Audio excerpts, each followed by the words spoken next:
طلاق صرف 2 بار ہے، یعنی جب 2 دفعہ طلاق دے دی جائے تو پھر عورتوں کو یا تو بطریق شائستہ نکاح میں رہنے دینا ہے یا بھلائی کے ساتھ چھوڑ دینا،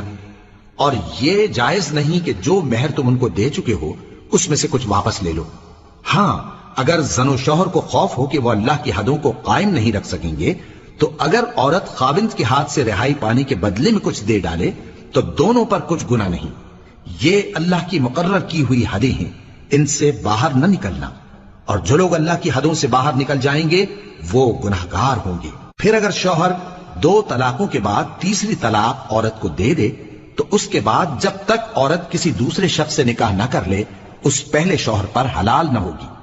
ہاں اگر دوسرا خاوند بھی طلاق دے دے اور عورت اور پہلا خاوند پھر ایک دوسرے کی طرف رجوع کر لیں تو ان پر کچھ گناہ نہیں،